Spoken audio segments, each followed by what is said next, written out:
Саламатсыздарбы, урматтуу биздин каналдын көрүүчүлөрү. Назарыңыздарда Аргумент шоу программасы, аны мен Айгерим Кожобекова алып барам. Нурлан Мотуевди алгачкы кардары тойго чакырды.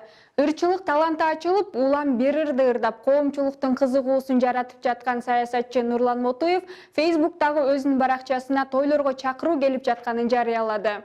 Мына эми тойго чакыра башташты. Инстаграмдагы соодалашуум $700 дейт. Аягына чейин окугула, эмнеси болсо да Айтор ушул апааттан аман чыгып, тойлордо жолугушуп туралы деп жазып төмөнкү сүрөттү жүктөгөн. Эске сала кетсек, сайттарга берген маегинде Нурлан Мотуев той топурга ырда деп чакырып калышса, $1000 кем сурабайм, тагыраагы $1000 жогору төлөшсө барам деп айткан эле.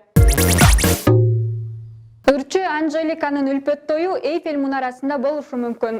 Ырчы Анжелика өзүнүн YouTube каналында өзү жаңы алган жер үйүнүн короосунда отуруп берген маегин жарыялады. Күйөрмандар көбүнчө бакыт каалашат, бактылуу бол, татыктуу энесиң, кыздарыңды жакшы тарбиялап жатасың деп жазып келатышып эле, аягында качан той деп сурашат. Так датасын азыр айта албайм, бирок той болот, балким Бишкекте эмес, балким Бишкекте, балким биз пландагандай Эйфель мунарасында болот. Жашоого болгон көз карашымды өзгөртүп, мага дем күч берген инсан үлпөт той азыр болсун десем да макул болот. Андыктан үлпөт той биз үчүн көйгөй эмес. Үлпөт көйнөгүм азыр деле шкафта илинип турат, кааласаңар көрсөтөм. Албетте, бул маегим миллион жолу көрүлсө, үлпөт көйнөгүмдү көрсөтөм деди.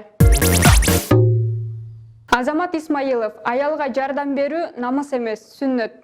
Бүгүнкү башыбыздан кечирип аткан күн баарыбыздын сабырыбызды сынап аткан учуру. Бул күндөрдү пайдалуу өткөрөбүзбү же жөн гана убакытты текке кетиребизби, ал өзүбүздөн гана көз каранды. Элге төбөсү көрүнгөн белгилүүлөргө байланышып, карантин кандай пайдасын көрүп жаткандарын кабар алдык.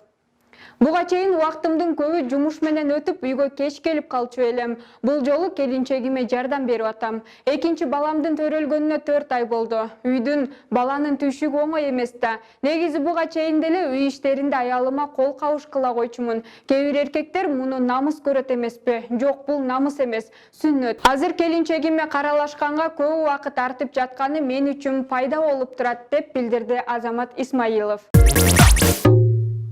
Ушуну менен биздин программабыз соңуна келип жетти. Кийинки көрсөтүүдөн көрүшкөнчө сак саламатта туруңуздар.